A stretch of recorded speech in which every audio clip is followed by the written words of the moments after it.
श्री प्रबोधानंद सरस्वती वो वृंदावन की महिमा बताते हुए कहते हैं, बहुत ध्यान से सुनिएगा।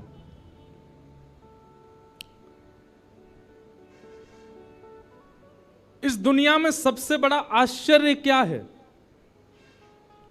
इस दुनिया में सबसे बड़ा आश्चर्य है भगवान, सबसे बड़े आश्चर्य। और उन आश्चर्य रूपी भगवान ने दुनिया बनाई तो निश्चित है कि दुनिया भी आश्चर्य रूप से भरपूर है। वो 7 वंडर्स नहीं, 7 आश्चर्य नहीं जो लोग देखने जाते हैं, पर दुनिया में हर वस्तु, मैं भी आश्चर्य हूं, आप भी आश्चर्य हो, हम सब आश्चर्य हैं। क्यों? क्योंकि हमको आश्चर्य रूपी भगवान ने बनाया है। आश्चर्य का मतलब समझते हैं ना? आश्चर्य रूपी भगवान ने सृष्टि को बनाया तो निश्चित है कि सृष्टि आश्चर्यजनक है। आश्चर्यजनक भगवान ने आश्चर्यजनक सृष्टि को बनाया, पर ऐसे आश्चर्यजनक भगवान जिनको देख के ब्रह्मा भी आश्चर्यचकित हो जाता है, वह श्री कृष्ण भी वृंदावन को देख करके आश्चर्य में रहते हैं। वह श्री जी भी वृंदावन को देख करके आश्चर्य में रहती हैं। वह सब सखियां भी, बलराम जी भी, ये सब वृंदावन को देख करके आश्चर्य में रहते हैं कि ये कैसा है। श्रीमद् भागवत में केवल वृंदावन के लिए लिखा है, वृंदावनम संप्रविश्य सर्वकाल सुखावम। ठाकुर जी इतने प्रसन्न हुए, जैसे ही वृंदावन आए तो वृंदावन आते ही ठाकुर जी की प्रसन्नता में नेत्रों से अश्रु बिंदु प्रकट हो गए। इतने प्रसन्न हो गए ठाकुर जी। और वृंदावन में ठाकुर जी को कुछ करना, वो तो बात की बात है, बस ठाकुर जी को बैठे रहना ही पसंद है। वहां की ब्यार चलती रहे, वृंदावन के वृक्ष झूमते रहें, वृंदावन में ठाकुर जी को बैठना प्रिय है, केवल देखते रहना प्रिय है। इतना प्रिय है ठाकुर जी को वृंदावन। ऐसा वृंदावन, तो वृंदावन भी सत्य है। जैसे ठाकुर जी का स्वरूप सत्य है, वृंदावन भी सत्य है। क्यों?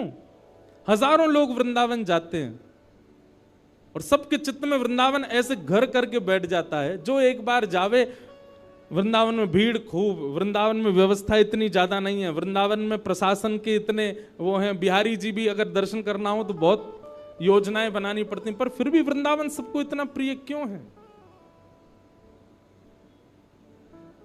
क्योंकि वह वृंदावन ठाकुर जी को अति प्रिय है। इसीलिए जब वृंदावन रसामृत पद लिखा गया तो उस पद की प्रथम पंक्ति में यही शब्द आए, श्यामा हृदय कमल सो प्रगट्यो। हम विश्राम में पूरा गाएंगे, पर अभी एक भाव है, श्यामा हृदय कमल सो प्रगट्यो, श्याम हृदय को भाई, वृंदावन प्यारो वृंदावन, श्री वृंदावन मेरो वृंदावन। वृंदावन किशोरी जी के हृदय से प्रकट हुआ है। और जब किशोरी जी के हृदय से वृंदावन प्रकट हुआ तो ठाकुर जी को वृंदावन ने इतना भाया, इतना भाया, इतना भाया। अरे भैया, किसी को कोई स्थान भा जाए तो वो वहां एक घर बनाता है। जैसे चंडीगढ़ के लोगों को शिमला भा जाए तो शिमला में एक घर बना लेते, ज्यादा पैसा आ जाए तो। और पैसा नहीं भी आए तो उसका ड्रीम क्या होता? पैसा आएगा तो सबसे पहले क्या करेंगे? बोलो, शिमला में घर बनाएंगे।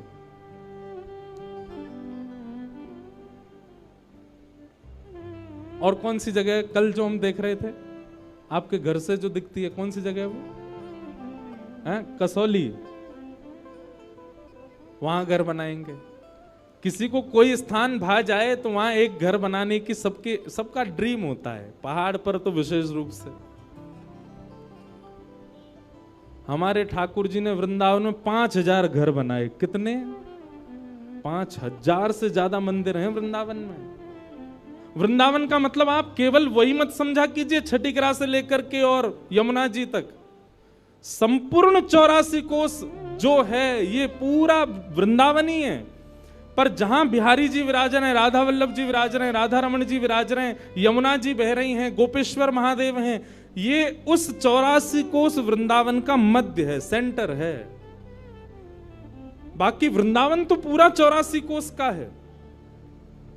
संपूर्ण 84 कोस में 5000 से ज्यादा मंदिर है। मंदिर मतलब ठाकुर जी ने घर बनाए हैं। इतना प्रिय है ठाकुर जी को वृंदावन। और जो ठाकुर वृंदावन से चले भी गए, मदन मोहन जी, गोपीनाथ जी, गोविंद देव जी, वो जहां जाके विराजे वृंदावन वहां प्रकट कर लिया। आप कभी जयपुर जाइए, जयपुर में गोविंद देव जी जाइए, आपको ऐसा लगेगा ही नहीं कि आप राजस्थान में हो, ऐसा लगेगा वृंदावन में ही है।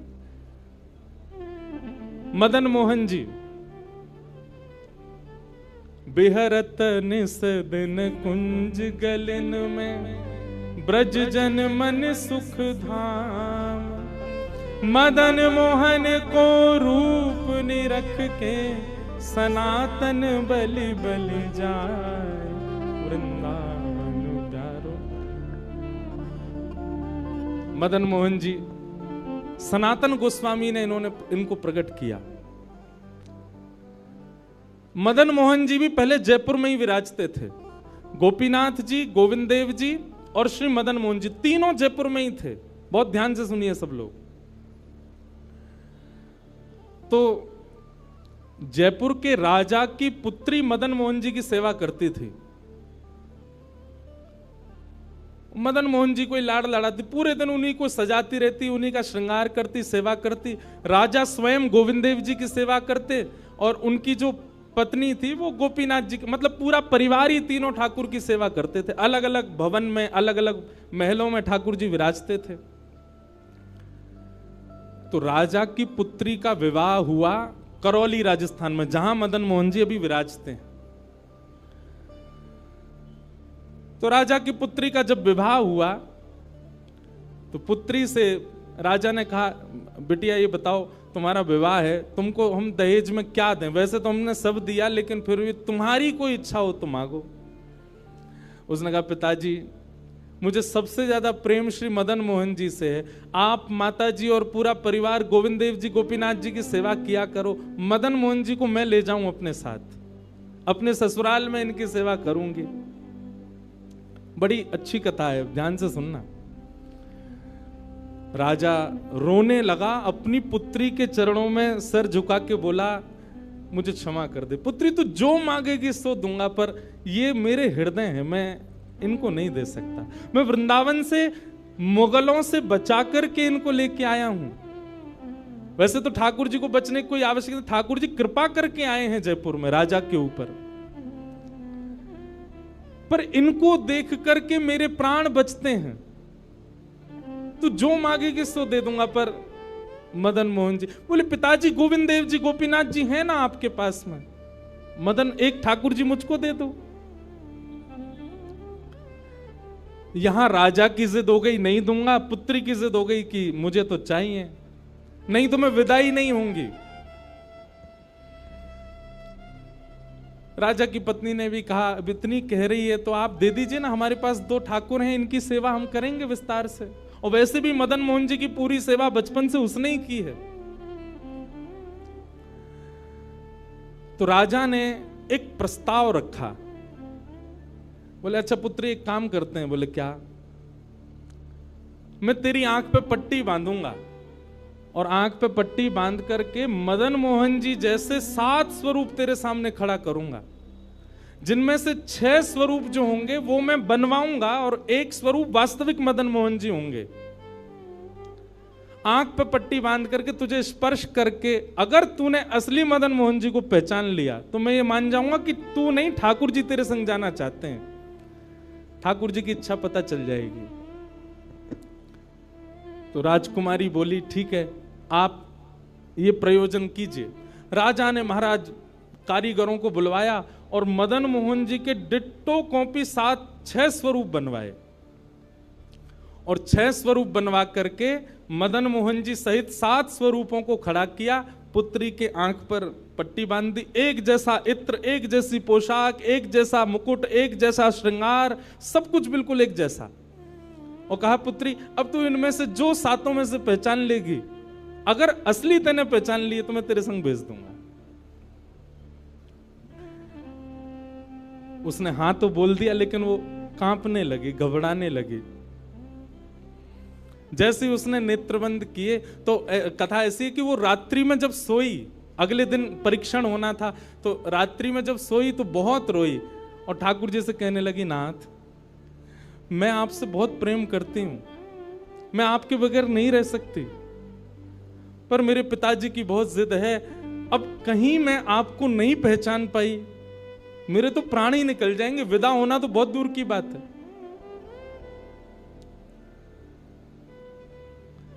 रुदन करते करते करते करते, बंधुओं एक मेरी बात बहुत ध्यान से सुनिएगा, कभी ठाकुर जी के विरह में यदि आपके अश्रु नहीं आए हैं ना, तो अभी आप भक्ति के भाव से बहुत दूर हो।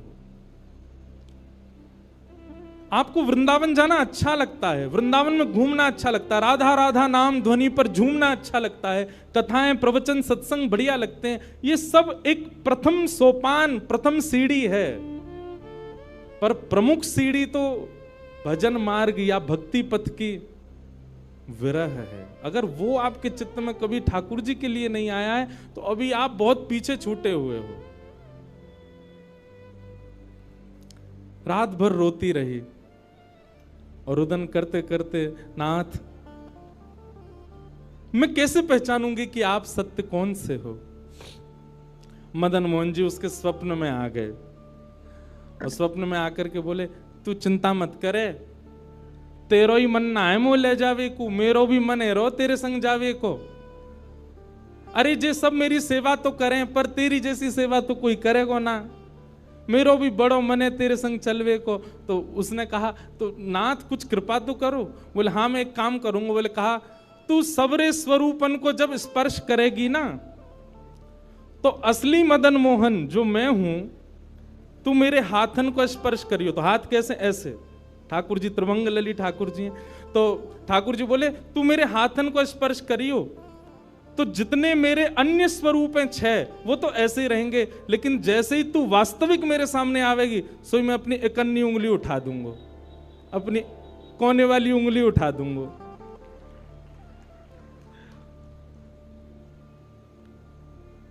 ठाकुर जी कितना प्रेम करते हैं अपने भक्त से।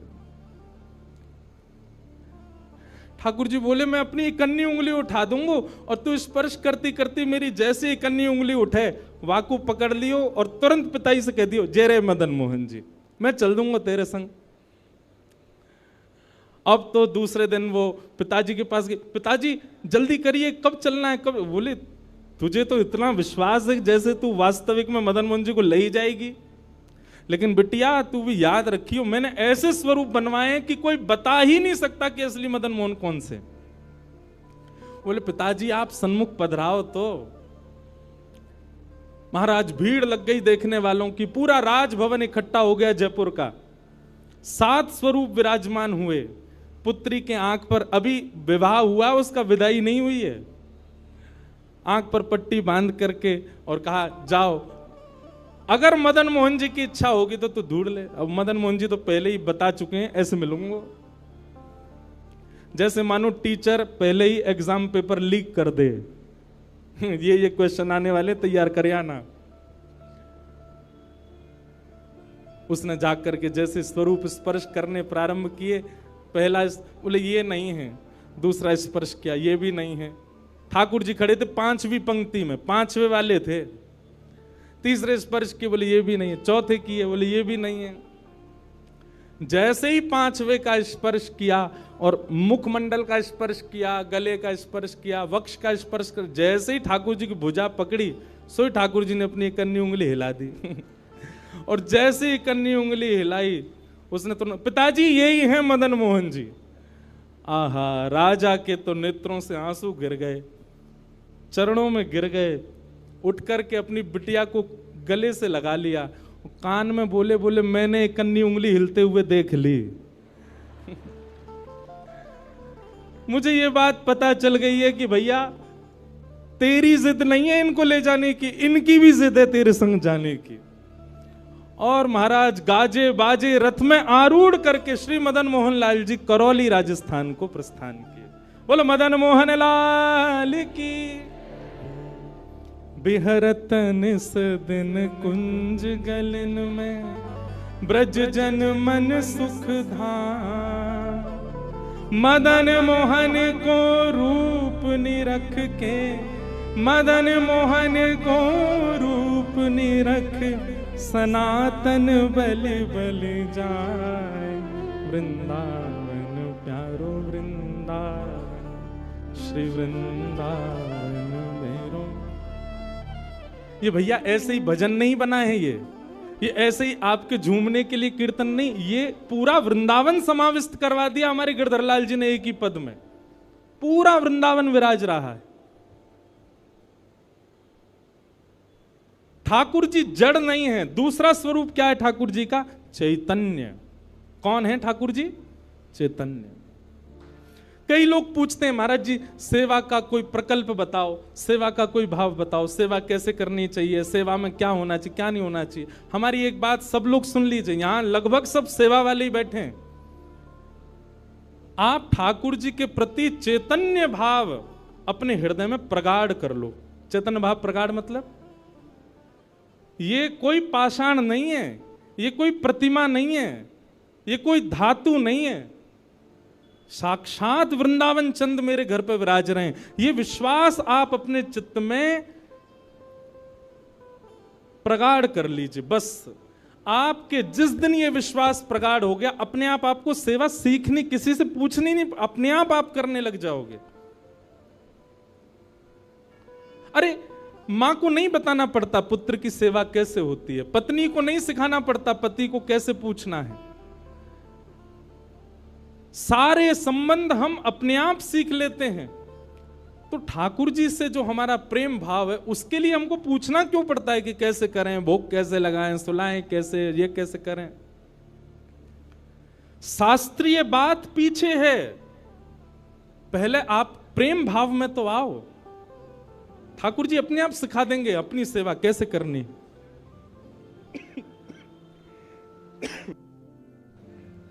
प्रेम भाव, उनके प्रति पाषाण की बुद्धि मत रखो, चैतन्य भाव रखो।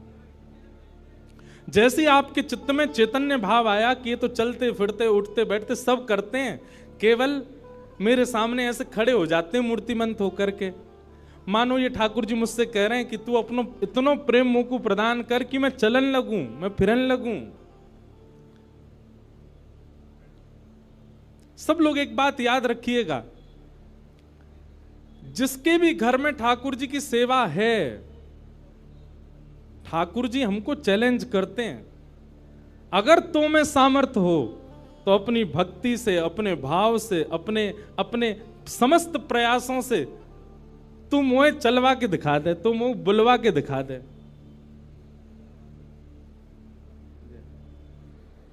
बोलो गंगा मैया की जय। वापस प्रस्थान कर जाओ। महाराज जी हरिद्वार को प्रस्थान कर रहे हैं, महाराज जी के श्री चरणों में बार। हाँ आऊंगा महाराज जी, मैं दिसंबर में आऊंगा जल्दी। बोलो गंगा मैया की जय। मैं क्या कह रहा था?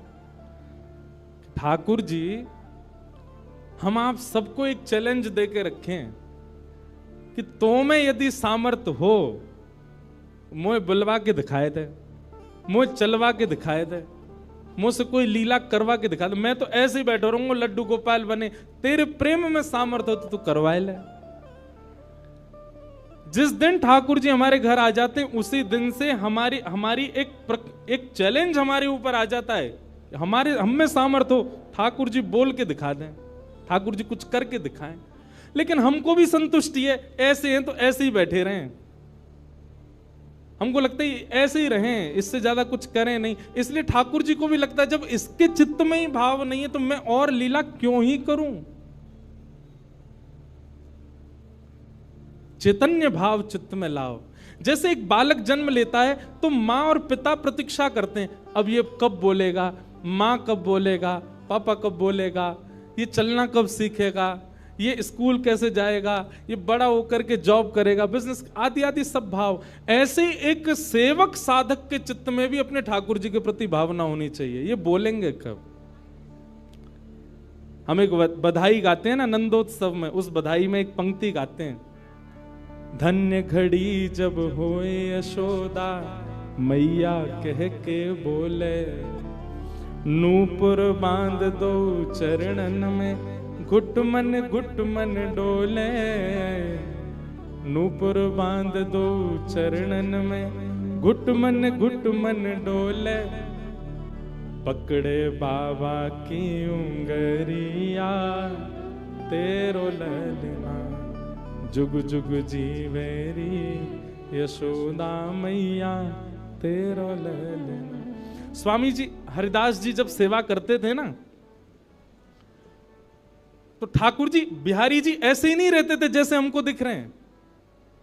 स्वामी जी जैसे ही कपाट करते थे, सोई बिहारी जी बैठ जाते थे, बंसी वंसी सब नीचे करके हाथ सीधे कर लेते। मैं तो हार गयो पूरे दिन खड़े खड़े। स्वामी जी तुम बार बार पर्दा करते रहे करो। इसीलिए बिहारी जी में बार बार पर्दा आता। क्यों? ठाकुर जी उतनी देर बैठ लेते हैं। क्यों? खड़े खड़े थक गए। बहुत भाव है पर्दा के, पर एक भाव यह भी है। तो स्वामी जी को अनुभव होता है, तो इसका मतलब क्या है? ठाकुर जी लीला करते हैं, पर अब क्यों नहीं कर रहे? हमारे भीतर स्वामी जी जैसा भाव नहीं है। श्री हरिराम व्यास जी के विराज रहे ठाकुर जी बाबा के ठीक पीछे जुगल किशोर जी। मुंह को तो रूप देख के ही पता चल जाए कौन से ठाकुर जी हैं। जुगल किशोर जी, इनके चरित्र में आता है कि एक बार कोई साधक वंशी दे गया, और वंशी देख करके बोला, हरिराम व्यास जी जुगल किशोर जी को वंशी पधरा देना, नई सोने की वंशी है। तो आपने श्रृंगार करके जैसे ही वंशी ठाकुर जी के हाथ ऐसे ही रहते हैं, तो वंशी पोली उसमें जैसे ही प्रवेश कराई, ठाकुर जी के हाथ का जो छिद्र है वो छोटा पड़ गया। वंशी बड़ी, लेकिन ज्यादा बड़ी नहीं, नेक बड़ी, नेक। तो व्यास जी ने थोड़ा श्रम किया, थोड़ा जोर लगाया कि वंशी कैसे भीतर जाए। तो जैसे ही जोर लगाया, ठाकुर जी का हाथ छिल गया और वहां से रक्त निकलने लगा श्री जुगल किशोर जी के। हरिराम व्यास जी ने जैसे ही रक्त देखा, मूर्छित होकर गिर पड़े वहीं पर। और जब होश में आए तो अपने पुत्र को सेवा दे दी और कहा, मैंने ठाकुर जी को श्रमित कराया है, अब मैं अपने आप को दंड दूंगा। तो क्या दंड दिया? सूर्य उदय से सूर्यास्त तक वृंदावन की परिक्रमा ही लगाते रहते थे। ये दंड दिया उन्होंने खुद को। पहला दिन था दंड का। एक बात सुनिएगा, इन आचार्यों के चरित्र से ना कुछ कुछ सीखा कीजिए। आपकी सेवा में आपसे कोई अपराध बनता है, आपसे कोई गलती हो जाती है, आपसे कोई दोष बन जाता है, तो उसके लिए आप जाकर के पूछते हैं, हमसे अपराध हो गया, हम क्या करें? पूछिए मत, स्वयं को अपने आप ही दंड उत्सव मना लीजिए। और दंड उत्सव क्या है? तुरंत वृंदावन जाओ, एक परिक्रमा लगाओ, किसी वैष्णव को प्रसाद पवाओ, ब्रजवासी को कुछ दे करके उनको प्रसन्न करके आओ। यही दंड है वैष्णव अपराध का, भगवत अपराध का। तो श्री हरिराम व्यास जी वृंदावन में भ्रमण करते रहे,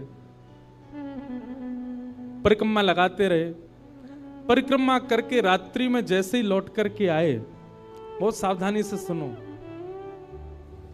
तो शयन का दर्शन करने जब गए, तो शयन के दर्शन में आपने क्या देखा कि जुगल किशोर जी ने स्वर्ण की वंशी धारण कर रखी, वही वंशी जो सुबह वो पधराना चाह रहे थे। उन्होंने अपने पुत्र को बुलाया, पुत्र को बुला के बोले, ये वंशी सुबह ठाकुर जी के हाथ में नहीं आ रही थी, अभी कैसे धारण हो गई? बोले, पता नहीं पिताजी, आप तो चले गए थे, मैंने वंशी उठा करके धारण कराई, ठाकुर जी ने धारण कर ली। हरिराम व्यास जी ने जैसे ही वंशी निकाल करके देखी, तो क्या पाया? ठाकुर जी ने अपना हाथ ही बड़ा कर लिया वंशी धारण करने के लिए, उनके लिए। अब ताली से काम नहीं चले। हमारे ठाकुर जी करते हैं ऐसे? क्यों नहीं करते? और हम संतुष्ट क्यों हो जाते हैं? जैसी सेवा है उससे हमको प्रसन्नता क्यों हो जाती है? नहीं। ये इस बात का प्रमाण है कि कहीं ना कहीं हमारी भक्ति में, हमारे भाव में, हमारे प्रेम में अभी वो स्तर नहीं आया कि ठाकुर जी उसको स्वीकार कर लें। इसलिए भैया सबसे पहली बात भक्ति में, सेवा में सबसे पहला प्रकार, ठाकुर जी को आप चैतन्य मानो। वो जड़ नहीं है, वो पीतल के नहीं है, वो अष्टधातु के नहीं है, वो मार्बल के नहीं है, वो साक्षात ठाकुर जी हैं, वो साक्षात चैतन्य है।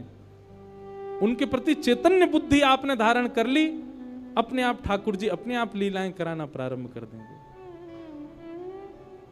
मुझको राधा रमण कर दो वैसा मगन, मुझको राधा रमण। नित्य की प्रार्थना होनी चाहिए ठाकुर जी से।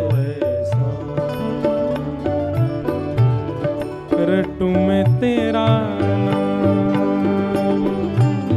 यूं आठों याम, रटू में तेरा यूं आठों याम, रटू में तेरा नाम यूं आठों याम,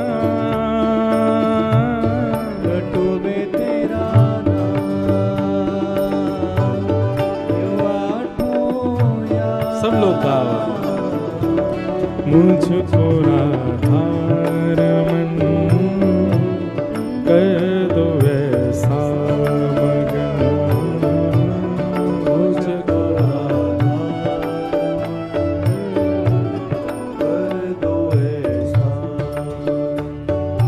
हो करुणा निधान मुझ पे कृपा कर रीजिए, करुणा निधान मुझ पे कृपा कर रीजिए, करुणा निधान मुझ पे कृपा कर रीजिए,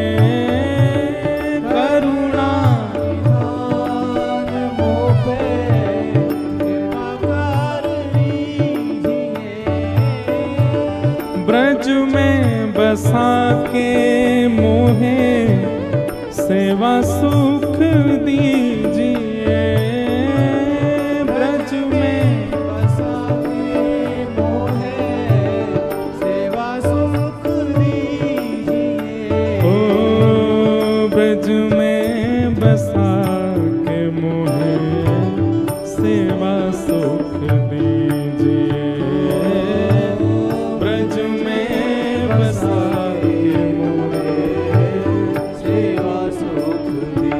और प्रेम से भर दो मन गाऊं तेरे भजन, प्रेम से भर दो मन गाऊं तेरे भजन, ओ रटूं में तेरा नाम यूं आठों याम, रटूं में तेरा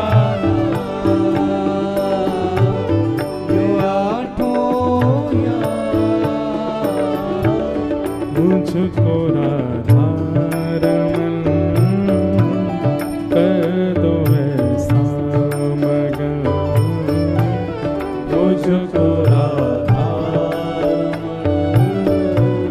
कर दो ऐसा। श्री राधा रमण लाल की, करताल बजा के गाओ।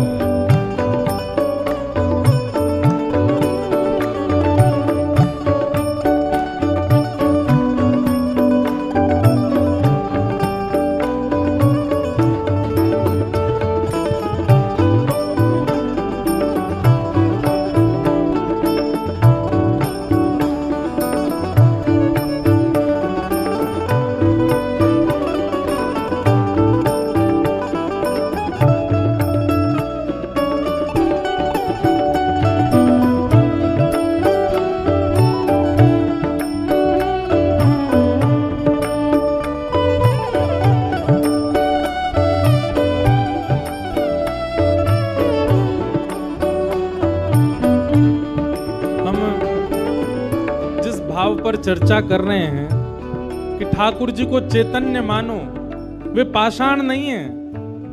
वे पाषाण तो हमारे लिए बन करके खड़े हैं कि तू अपने प्रेम से मुझे चैतन्य बना। वो चैतन्य ही हैं।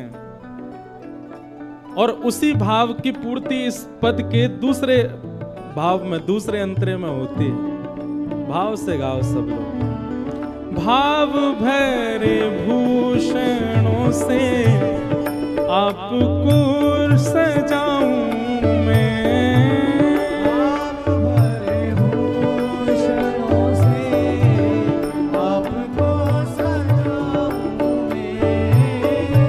भाव भरे भूषणों से आपको सजाऊं मैं।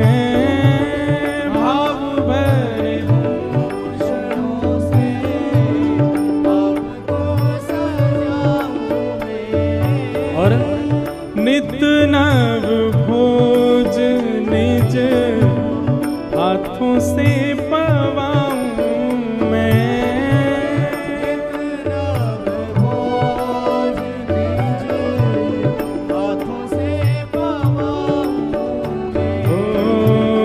मैं, भोज निज हाथों से पवाऊं।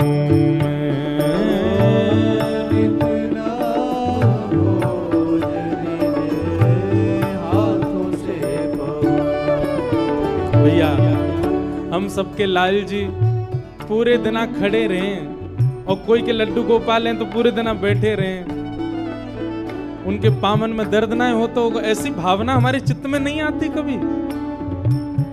नित्य की सेवा में एक काम किया कीजिए, रोज रात्रि अपने ठाकुर जी के चरण जरूर दबाया कीजिए। सिंथेटिक नहीं पर असली वाला इत्र मंगाइए, थोड़ा महंगा आएगा, मंगवाओ ठाकुर जी की सेवा के लिए। और चरणों में इत्र लगा करके और फिर बड़े धीमे धीमे उंगलियों से।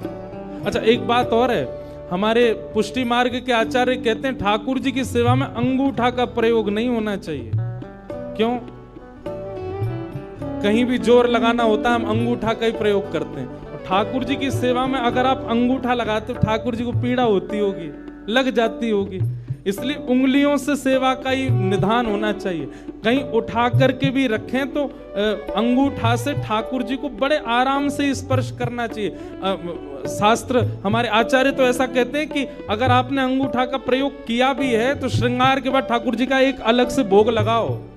किस बात का? श्रम भोग। ठाकुर जी आपको दर्द हो गया होगा, हमने अंगूठा से दबाया आपको, इसलिए मंदिरों में श्रम भोग आता है। बेचारो बहुत हमारो ठाकुर वृंदावन को बड़ो हल्को सो नेक में ही हार जाए, नेक जोर ते सर दबाए दो, हाथ दबाए दो, पाम दबाए, थक जाए इतने में तो श्रम भोग लाओ। नित्य रात्रि में ठाकुर जी को शयन से पहले चरणों में इत्र जरूर सेवा किया करो। श्रृंगार कोई कर जाए, भोग कोई बनावे, पर रात्रि शयन तो सेवक को स्वयं कराने चाहिए। दाबु तुम रे चरण करो जब तुम शयन, दाबु तुम रे चरण करो जब तुम शयन, ओ दाबु तुम रे चरण करो जब तुम शयन, दाबु तुम रे चरण करो जब तुम शयन। ओ रटू में तेरा नाम यूं आठों याम, रटू में तेरा नाम आठों याम, रटू में तेरा नाम यूं आठों याम, रटू में तेरा नाम यूं भाव भाव से मुझको राधा कर दो ऐसा, मुझको